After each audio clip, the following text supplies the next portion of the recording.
The dust kicked up around Clara Bennett's worn boots as she stumbled behind the general store in Silver Creek, Montana territory. One hand pressed against the weathered wooden planks while her stomach turned itself inside out.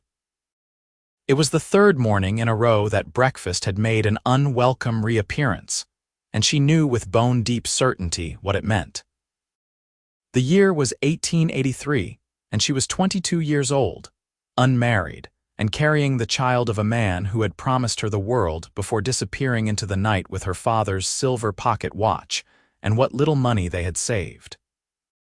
She wiped her mouth with the back of her hand and straightened her spine, forcing herself to breathe through the nausea. The morning sun was already fierce, promising another scorching August day, and she had work to do. Clara had been helping old Mrs. Patterson at the general store since her father died 2 years ago, and it was the only thing keeping a roof over her head. She could not afford to lose this position, not now, not with a baby coming in what she calculated to be about 7 months. "You all right back there, Clara, Mrs. Patterson's voice called from inside the store. "Just fine," Clara called back, steadying her voice. "Be right in." She smoothed down her calico dress and tucked a strand of honey-colored hair back into the bun at the nape of her neck. Pride had always been her greatest strength and her most significant flaw, her father used to say. He would be turning in his grave if he knew what had become of her, how she had trusted the wrong man, how she had believed sweet words whispered in the dark. But Thomas Reed had seemed so sincere, so genuine in his affection. He had courted her properly for 3 months before asking her to marry him. She had said yes, had given herself to him in the barn behind her boarding house, believing they would be wed within the week. That had been 6 weeks ago. Thomas had left town the very next morning. Clara pushed through the back door of the store and began her daily tasks, arranging tins of beans and sacks of flour with mechanical precision. Her mind was elsewhere, calculating how long she could hide her condition, where she might go when Mrs. Patterson inevitably discovered the truth and dismissed her. Unmarried pregnant women were not welcome in respectable establishments, no matter how hard they worked or how desperately they needed the income. The bell above the front door chimed, and Clara looked up to see a tall figure silhouetted against the bright sunlight streaming through the entrance. As her eyes adjusted, she made out the details. A man in his mid-20s with sun-bronzed skin, dark hair that curled slightly at the collar, and eyes the color of summer sky. He wore the practical clothes of a working cowboy, dusty from the trail, with a worn hat in his hands.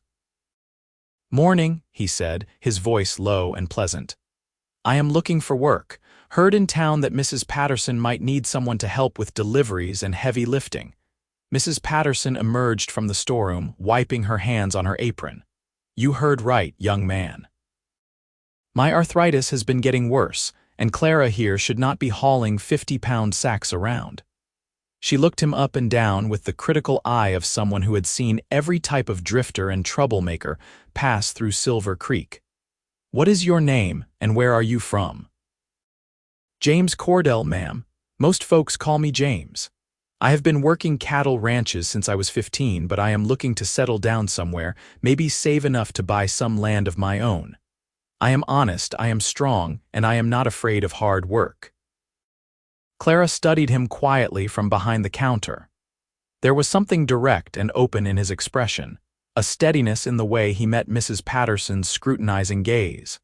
She had learned to be suspicious of handsome men with easy smiles, but James Cordell was not smiling easily. He looked tired, actually, like someone who had been riding for days and just wanted a fair chance. "You have references?" Mrs. Patterson asked.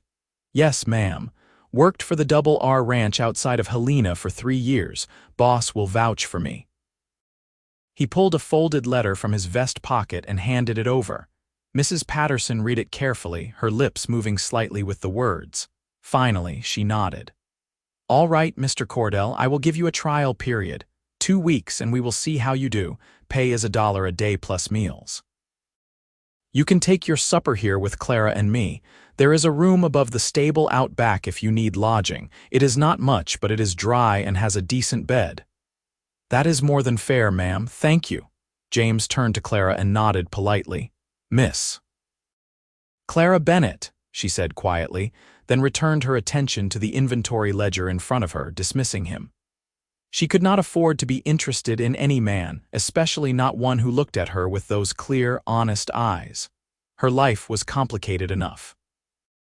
Over the following days, Clara watched James Cordell work. He arrived before dawn and did not stop until after sunset, hauling supplies, making deliveries around town, repairing shelves and fixing the leaky roof that had been dripping into buckets all summer. He was quiet but not unfriendly, exchanging pleasantries with customers and treating Mrs. Patterson with respectful deference. He never tried to engage Clara in unnecessary conversation, seeming to sense her desire to maintain distance. But she noticed things about him despite herself. The way he always helped elderly customers carry their purchases to their wagons without being asked. How he saved crusts from his lunch to feed the stray dog that hung around the alley. The careful precision with which he repaired things, taking pride in work well done. And she noticed how he sometimes looked at her when he thought she was not paying attention, his expression thoughtful and concerned rather than leering or judgmental. It was on the 8th day of his employment that everything changed. Clara was alone in the store during the midday lull, Mrs. Patterson having gone home for her afternoon rest, when the nausea hit her with sudden ferocity. She barely made it to the back room before losing what little breakfast she had managed to force down that morning. She was leaning against the wall, breathing hard and fighting tears of frustration and fear when she heard footsteps behind her. "Miss Clara," James's voice was gentle. "Are you ill? Should I fetch the doctor?" "No," she said sharply, not turning around. "I am fine, just something I ate." There was a long silence. Then he said very quietly, "My sister looked like that every morning for months when she was carrying my nephew. Is there someone I should notify? The child's father?" Clara's whole body went rigid. She turned slowly to face him, her chin lifting in automatic defiance even as humiliation burned through her. "That is none of your concern, Mr. Cordell." His expression was impossible to read. "You are right. I apologize for overstepping." He paused, then added, "But for what it is worth, you should not be lifting heavy things or standing on your feet all day in your condition. It is not good for you or the baby." "I have no choice," she said, the words coming out more bitterly than she intended. "I have to work. I have nowhere else to go and no one to help me." James studied her for a long moment and she forced herself to meet his gaze, refusing to look away first. Finally, he said, "The father is not coming back." It was not a question, but she answered anyway. "No, he is not." "Then I will help you." Clara laughed, a harsh, brittle sound. "Why would you do that? You do not even know me." "Because you need help and I am able to give it."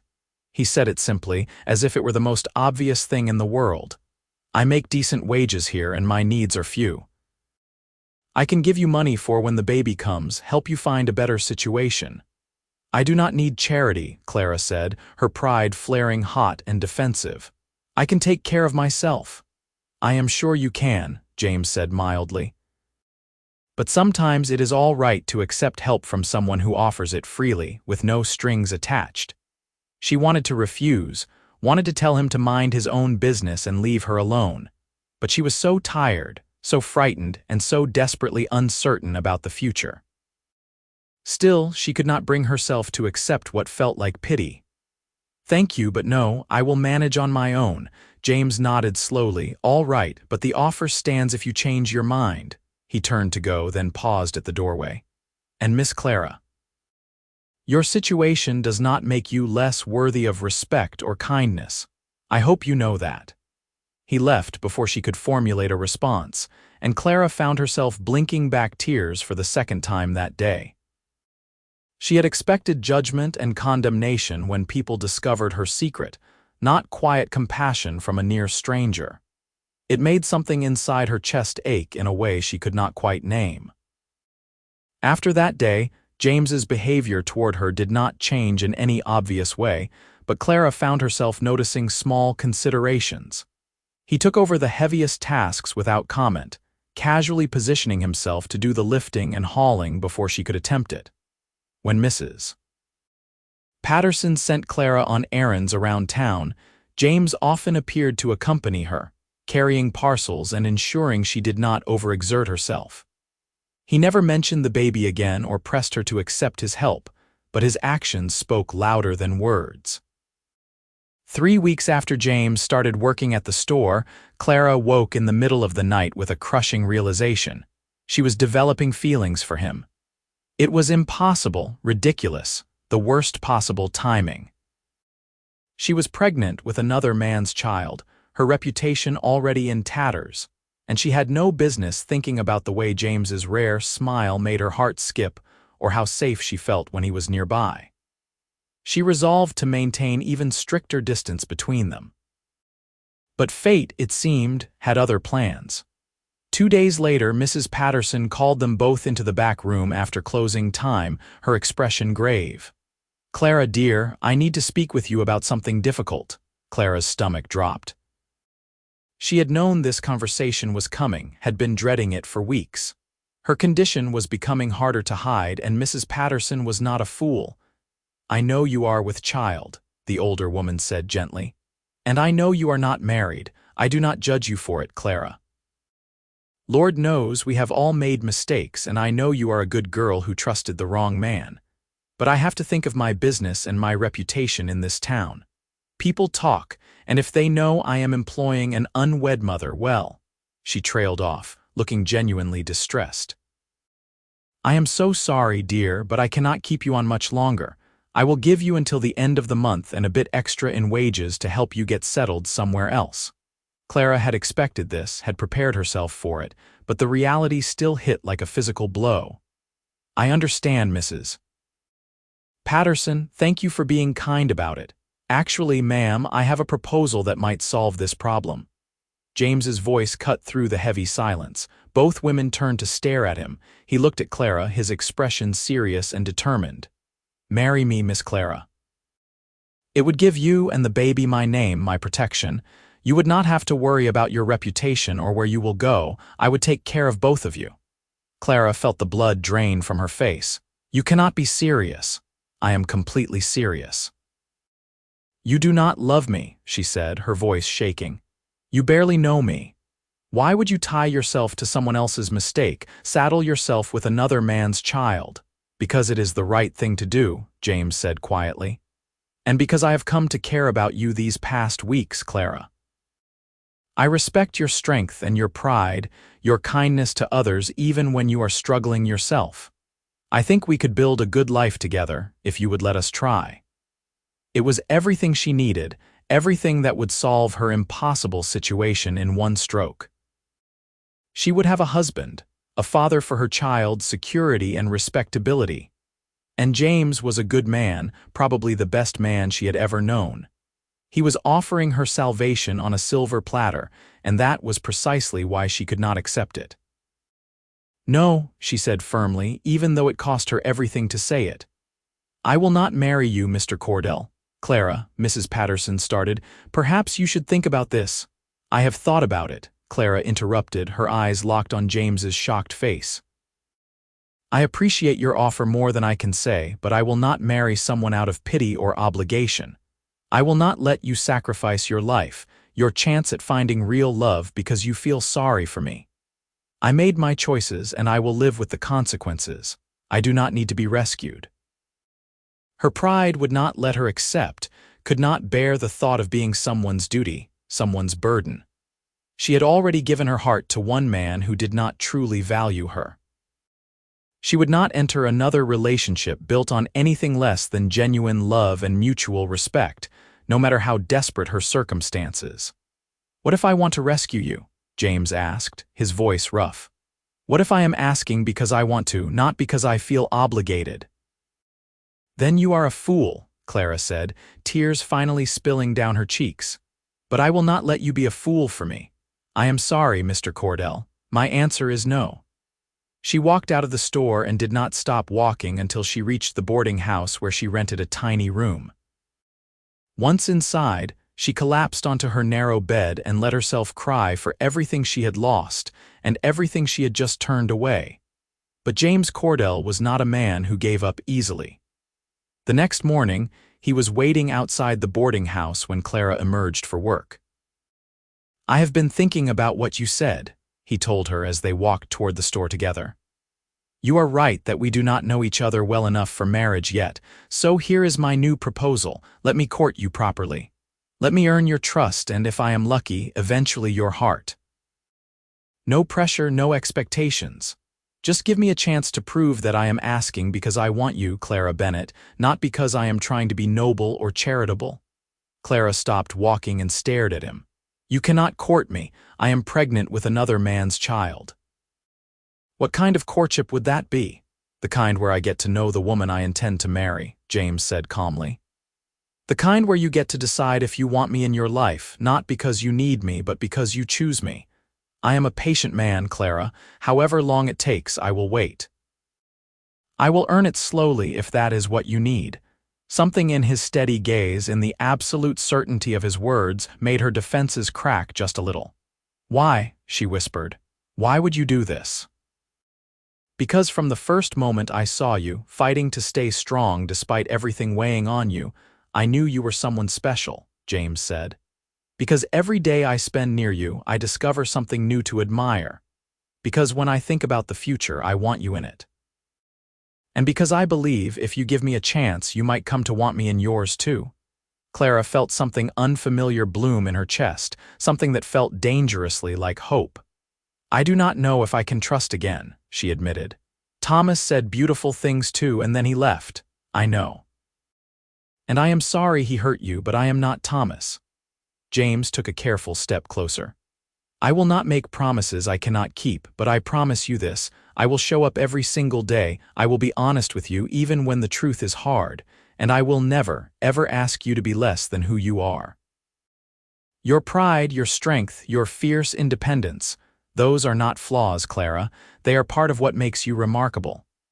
She wanted so badly to believe him. "And when the baby comes, when people talk and judge and make your life difficult because of your association with me." "Let them talk," James said with a shrug. "I have never cared much for gossip. Besides, once we are married, you will be a respectable woman with a husband and a child. That is all anyone needs to know." "You are talking about marriage again," Clara said, but there was less heat in her voice this time, less automatic refusal. "I told you I am a patient man. But yes, I fully intend to marry you eventually, Clara Bennett. After I have courted you properly and convinced you that I am worthy of you, not the other way around." He smiled then, a slow, genuine smile that transformed his whole face. "So what do you say? Will you let me try?" Clara looked at him for a long moment, weighing the risk against the reward, her pride against her growing feelings, her fear against the possibility of something real and true. Finally, she nodded. "All right, Mr. Cordell, you may court me, but I am making no promises about where this leads." "That is all I ask," James said, and the relief and joy in his expression made her heart skip again. True to his word, James courted her with patient determination over the following weeks. He brought her wildflowers picked from the fields outside town, their stems wrapped in newspaper. He saved the choicest apples from deliveries for her, knowing she could keep them down better than heavier foods. He read to her in the evenings when the store was closed, his voice washing over her with stories of adventure and romance. He asked about her life, her father, her dreams for the future, and actually listened to her answers. Most importantly, he never made her feel ashamed. When her condition became impossible to hide, and the gossip started circulating through Silver Creek, James stood beside her with his head high, daring anyone to say something disrespectful in his presence. When she finally had to stop working at the store, he ensured she had everything she needed, bringing supplies to her boarding house and sitting with her when the loneliness became too heavy. "Tell me about your family," Clara said one evening as they sat on the porch of the boarding house, watching the sun set over the mountains. She was 5 months along now, her belly swelling noticeably beneath her loosened dresses. "Not much to tell," James said. "Parents died when I was young. Fever took them both within a week of each other. My older sister, Margaret, raised me and our younger brother, Samuel. She married a good man, a farmer, and they have 3 children now. Samuel is working on a ranch down in Wyoming. We write when we can, but we are all pretty scattered." "Do you miss them?" Clara asked. "Every day," James admitted. "But that is life, is it not? People grow up and make their own way. I hope to see them again soon, though. I would like them to meet you." The casual assumption that she would be part of his future still caught Clara off guard sometimes. What if they do not approve of me? Of my situation? James reached over and took her hand, his calloused fingers warm and reassuring around hers. "Margaret will love you because you are strong and smart and do not take nonsense from anyone, including me. Samuel will love you because you make me happy, and that is all he has ever wanted for me. And if they did not approve, which they will, it would not change how I feel about you." "How do you feel about me?" Clara asked, her heart pounding. They had been dancing around the question for weeks, the words unspoken but hovering between them in every glance, every touch, every moment of comfortable silence. James turned to face her fully, his blue eyes serious and intent. "I am falling in love with you, Clara Bennett. I think I have been since the first day I met you, if I am honest. You are brave and beautiful and stubborn as hell, and I cannot imagine my life without you in it anymore. I know it is too soon, and I know you need time, but I wanted you to know the truth of where I stand." Clara felt tears prick her eyes, but they were not tears of sadness this time. "I am falling in love with you too," she whispered, "and it terrifies me." "I know," James said gently. "But love is always a risk, Clara. The question is whether you think I am worth taking that risk for." She looked at him, this good, patient, steadfast man who had walked into her life at her lowest moment and refused to walk away even when she gave him every reason to. She thought about how safe she felt with him, how seen and valued. She thought about how he made her laugh even on hard days, how he never tried to diminish her strength, but instead seemed to draw strength from it himself. She thought about the future, about raising her child with a man who already loved them both without reservation. "Yes," she said simply, "you are worth the risk." James exhaled shakily, and she realized he had been genuinely uncertain of her answer. "Can I kiss you?" he asked. Clara nodded, and when his lips met hers, gentle and reverent and full of promise, she felt the last walls around her heart finally crumble. This was what love was supposed to feel like, she realized. Not desperate or manipulative or conditional, but steady and true and strong enough to weather any storm. When they finally pulled apart, James rested his forehead against hers. "Marry me, Clara, not because you need to, but because you want to, because you love me the way I love you. Let me be your husband and a father to your child. Let me build a life with you." This time, Clara did not let her pride get in the way. "Yes," she said, smiling through happy tears. "Yes, I will marry you, James Cordell." They were wed 2 weeks later in a small ceremony at the church with Mrs. Patterson and a few other friends in attendance. Clara wore a simple dress of pale blue calico that accommodated her growing belly, and James wore his Sunday best with a wildflower boutonniere. The minister kept the service short and sincere, and when James slipped the simple gold band onto her finger, Clara felt like she was finally home. James had found them a small house to rent on the edge of town, with 2 bedrooms and a kitchen and a view of the mountains. He had spent weeks fixing it up before the wedding, repairing loose boards and patching the roof and painting the walls. He had even built a cradle for the baby, the wood sanded smooth and carved with delicate designs. Their wedding night was tender and sweet, James treating her like something precious and irreplaceable. He traced the curve of her belly with gentle hands, talking softly to the baby and telling them how loved they already were. Clara felt herself falling even deeper in love with this man who had chosen her and her child without hesitation or regret. As autumn turned to winter, and the Montana landscape transformed into a wonderland of white. Clara's belly grew round and full. James continued working at the general store, but he was also making plans for their future. He had been saving money for years, and he used it to buy a small parcel of land outside town where he planned to start a horse ranch. He had a gift with animals, and the demand for good horses was always high in cattle country. "I want to build something for us," he told Clara as they sat by the fire one cold December evening. "Something that will last, that we can pass down to our children and their children. I want to give you and this baby the best life I can." "You already have," Clara said, resting her hand on her belly where the baby was kicking vigorously. "You gave us your name, your protection, your love. Everything else is extra." James moved to kneel beside her chair, his hand covering hers. "You have given me just as much, Clara. Purpose, partnership, a family. I was drifting before I came to Silver Creek, just moving from job to job with no real direction. You gave me a reason to put down roots, to build instead of wander. I am the lucky one in this arrangement."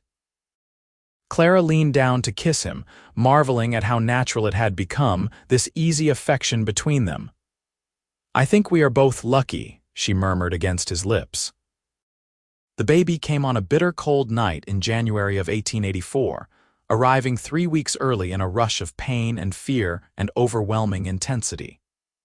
James held Clara's hand through all of it, his presence steady and reassuring even when she cursed him and the midwife and every man who had ever lived.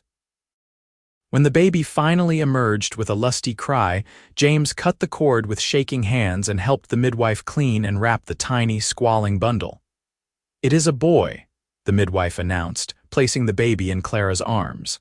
"Small but healthy, with good, strong lungs." Clara looked down at her son, this tiny miracle with a shock of dark hair and eyes that would probably turn brown like his biological father's. She felt a complicated surge of emotions. Love, fierce and immediate, but also grief for what could have been, shame for her past mistakes, and fear that James would look at this child and see only Thomas Reed's betrayal. But when she looked up at her husband, she saw only wonder and tenderness in his expression. "He is perfect," James whispered, reaching out to gently stroke the baby's downy head. "What should we name him?" Clara had thought about this, had worried over it for months. She did not want to name the child after Thomas, but she also felt strange about giving James the responsibility of naming another man's biological son. "I was thinking maybe Daniel," she said hesitantly. "It means God is my judge. It feels appropriate somehow." "Daniel Cordell," James said, testing the name. "I like it. Daniel James Cordell, if you approve." Clara felt her eyes fill with tears again. "You want to give him your name, your middle name." "He is my son, Clara," James said simply. "Not by blood, maybe, but in every way that matters. I will raise him and love him and teach him to be a good man. He will carry my name with pride, and I will carry him with pride too." And he did.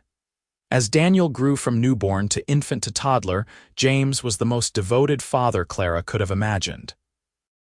He walked the floor with the baby during colicky nights, changed diapers without complaint, and sang lullabies in his rough but earnest voice.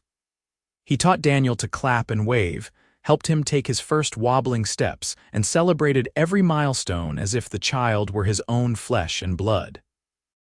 The horse ranch slowly took shape over the following years. James proved to have an exceptional way with horses, able to gentle even the wildest Mustangs into reliable mounts.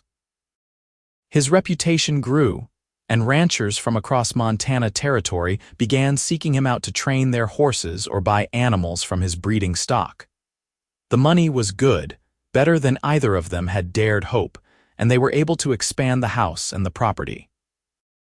Clara managed the business side of the operation with the same fierce competence she had brought to everything in her life. She kept the books, corresponded with clients, and somehow also managed to keep their household running smoothly.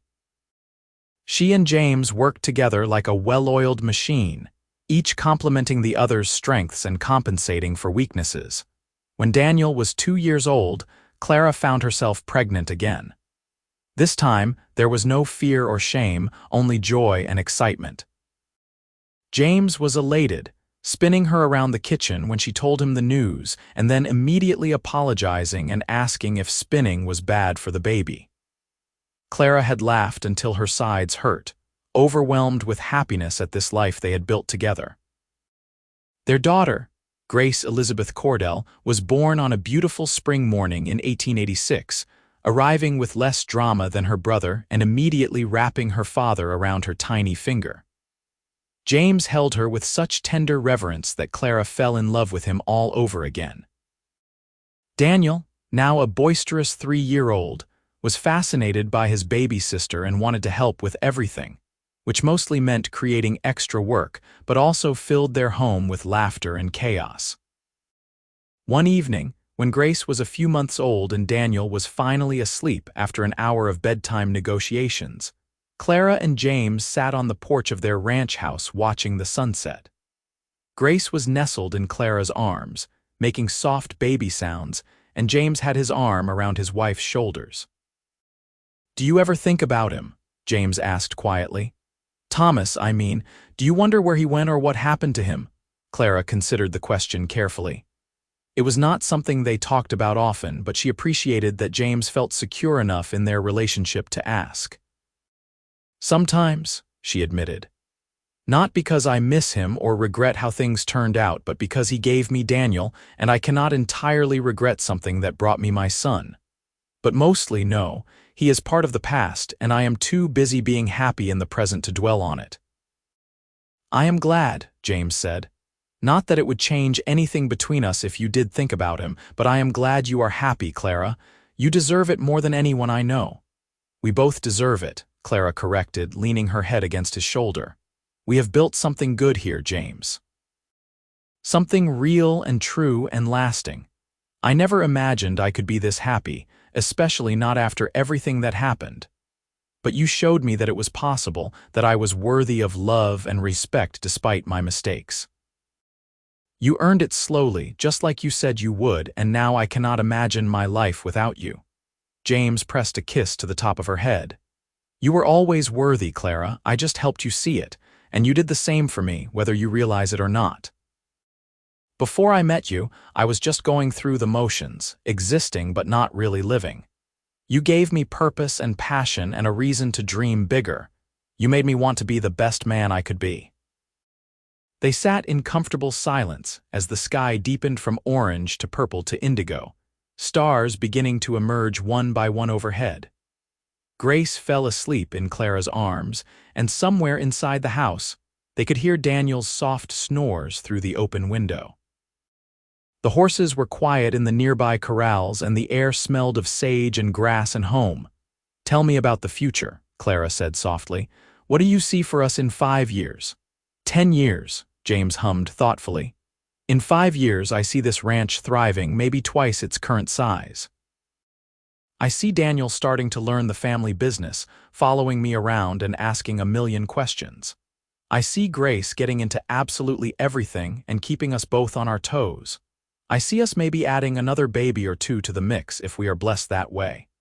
And in 10 years. Clara prompted. "In 10 years, I see us still sitting right here on this porch, watching the sunset together. Maybe with a few more gray hairs and laugh lines, but just as in love as we are now. I see our children growing strong and happy, knowing they are loved and valued. I see us as the kind of parents people respect, the kind of partnership people aspire to. I see us having built not just a successful business but a real legacy, something that matters." He paused, then added quietly, "And I see me still thanking God every single day that you gave me a chance to earn your love, that you let me be part of your life and your family." Clara felt tears slipping down her cheeks, but they were happy tears, tears of gratitude and contentment and overwhelming love for this man who had seen her at her worst and loved her anyway. "You earned it, James," she whispered. "You earned it slowly and you earned it completely. I love you more than I knew it was possible to love another person." "I love you too," James said, his voice thick with emotion. "Always have, always will." As the years passed, their life unfolded much as James had predicted. The ranch flourished, becoming one of the most respected horse operations in Montana Territory. Daniel grew into a thoughtful, hard-working boy who idolized his father and showed early signs of having James's gift with animals. Grace was indeed a handful, fearless and curious and utterly determined to keep up with her older brother in everything he did. 2 more children joined the family. Samuel, named after James's brother, arrived when Daniel was 5 and Grace was 3. Then, 3 years later, came Margaret, nicknamed Maggie, honoring James's sister who had come to visit when Grace was born and had indeed loved Clara immediately. The house was always full of noise and activity, laughter and occasional tears, the beautiful chaos of a growing family. Clara's past became less and less relevant as time went on.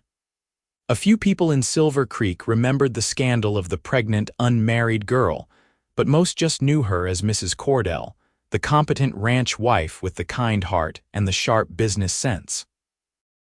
Daniel never knew that James was not his biological father until he was 12 years old, when Clara and James sat him down and explained his origins with honesty and love. "Does it change anything?"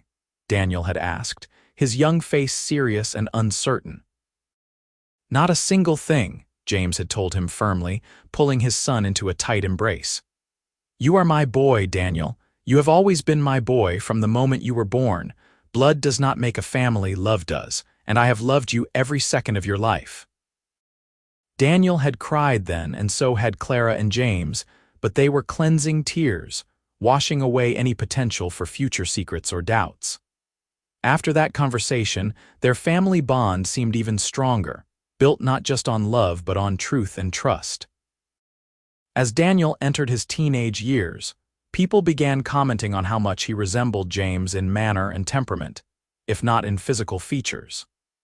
He had the same quiet competence, the same patient way with horses, the same steady reliability that made him someone people trusted and respected.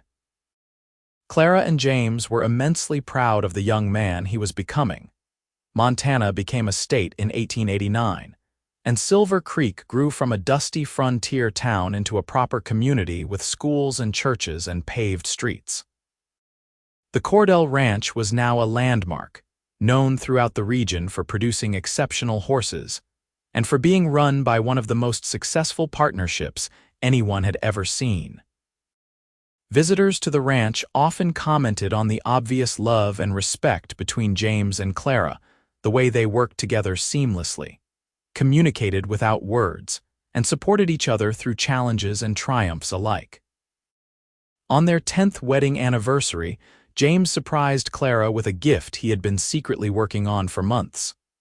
A painting of their family, commissioned from an artist who had traveled from Helena to capture them all together. In the portrait, they were arranged on the porch of their ranch house, the mountains visible in the background. James sat with baby Maggie on his knee while Clara held 3-year-old Samuel. Daniel and Grace flanked their parents, all of them dressed in their Sunday best and smiling. "I wanted to capture this moment," James explained as Clara stared at the painting with tears streaming down her face. "To remember exactly how it felt to have everything I ever wanted, all in one place. I want our grandchildren and great-grandchildren to look at this painting someday and see a family built on love and commitment, to see proof that beautiful things can come from difficult beginnings." Clara turned to her husband, this man who had walked into her life when she was at her lowest and had lifted her higher than she ever dreamed possible. "You gave me this," she said, gesturing at the painting, at the house, at their life. "You gave me a family and a home and a future when I thought I had lost everything. You saw worth in me when I could not see it in myself. How do I ever thank you for that?" "You already have," James said, cupping her face in his hands. "Every single day, just by being you, by loving me, by building this life with me. You took a broken, drifting cowboy and gave him purpose and roots and a family. I am the one who should be thankful, Clara. I am the one who got the better end of this deal." "Then we are both lucky," Clara said, echoing the words she had spoken so many years ago on another evening when their life together was just beginning. The luckiest, James agreed, and kissed her as the children groaned in exaggerated disgust and then dissolved into giggles around them. More years passed in a blur of seasons and milestones. Daniel met a girl at a church social when he was 19, a rancher's daughter named Sarah with a quick laugh and a love of horses that matched his own. James and Clara watched their eldest son court her with the same patient determination that James had once used to win Clara's heart, and they were not surprised when Daniel proposed or when Sarah said yes. The wedding was held at the ranch in the summer of 1897, a joyous celebration that brought together friends and family from across the territory. Grace proved to be as stubborn and independent as her mother, declaring at 16 that she wanted to become a teacher and refusing to entertain any of the young men who came calling. Clara supported her daughter's ambitions wholeheartedly, having never forgotten what it was like to need to make her own way in the world. James, meanwhile, alternated between pride in his daughter's determination and mild panic at the thought of her leaving home for teachers' college in Helena. Samuel showed an early aptitude for business and numbers, and by the time he was 14, he was helping Clara manage the ranch's finances and finding ways to increase their profits through strategic partnerships and careful investments. Little Maggie was still finding her way, but at 7 years old, she already showed signs of having inherited Clara's fierce pride and James's gentle heart.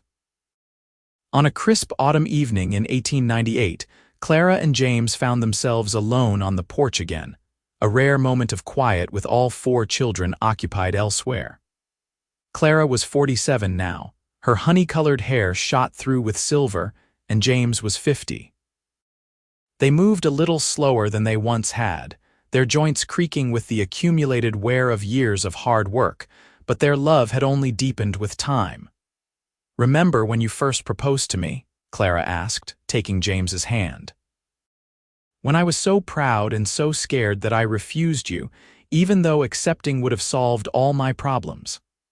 I remember thinking you were the most stubborn, frustrating woman I had ever met," James said with a laugh, "and also the bravest. You were willing to face an impossible situation alone rather than compromise your principles. How could I not love you for that? And then you said you would earn it slowly," Clara continued. "You promised to wait as long as it took to prove that you wanted me, not just to rescue me." "Do you remember?" "Of course I remember," James said.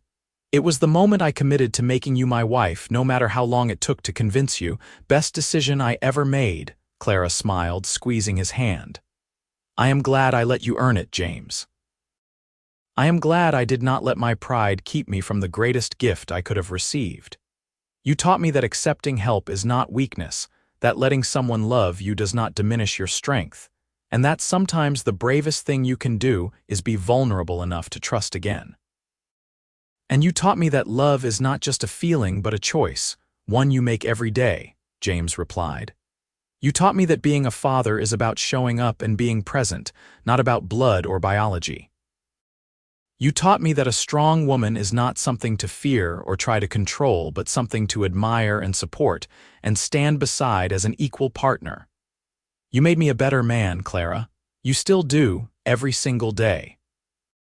They sat together as the light faded, comfortable in the silence, secure in their love, grateful for every moment that had led them to this place. The mistakes and the heartbreak of Clara's past had become just one thread in the tapestry of their life together. Important but not defining, a part of their story but not the whole story. Inside the house, they could hear the sounds of their children. Daniel and Sarah discussing plans for their own homestead, Grace practicing her teaching lessons on a long-suffering Samuel, Maggie singing as she set the table for supper. It was the sound of a family, a real family built on love and trust and the daily choice to show up for each other no matter what. "I love you, James Cordell," Clara said softly. "Thank you for being patient with me, for earning my love slowly, for giving me and Daniel a second chance at happiness. Thank you for every moment of these past 15 years. I love you too, Clara Cordell," James replied, his voice full of the same conviction and certainty he had possessed all those years ago when he first said he would wait as long as it took. And I would do it all again in a heartbeat. You are worth every moment of patience, every effort, every sacrifice. You always have been, and you always will be. As the stars emerged overhead and the evening breeze carried the scent of sage across their land, Clara leaned against her husband's shoulder and smiled. They had come so far from that hot August morning when she had been sick and scared behind the general store, when James had been a stranger offering help she was too proud to accept. They had built a life together, a family, a legacy that would outlast them both. And it had all started with a cowboy who saw a woman in trouble and decided to help, who listened when she said no and respected her enough to try a different approach, who promised to earn her love slowly and then spent every day since making good on that promise. It had started with pride and fear and desperation, but it had transformed into something beautiful and lasting and true. Their story was not one of perfect people making perfect choices. It was a story of mistakes and second chances, of pride giving way to trust, of a love that grew slowly and steadily until it became the foundation of everything good in their lives.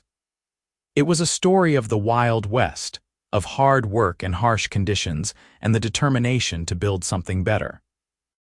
But most of all, it was a love story, and like all the best love stories, it was one that continued to unfold with each passing day, each shared glance, each moment of connection. The future stretched before them, full of grandchildren yet to be born, challenges yet to face, joys yet to experience. But whatever came, they would face it together, just as they always had. And when their time finally came to leave this world, they would do so knowing they had loved fully, lived well, and left behind a legacy of family and partnership that would endure for generations. But for now, on this particular evening, they simply sat together on their porch, holding hands and watching the stars emerge, two people who had found each other when they needed it most, and had built something extraordinary from that chance encounter. They had earned their happiness slowly, deliberately, through years of daily choices to love and support and believe in each other. And that, in the end, was the greatest gift of all.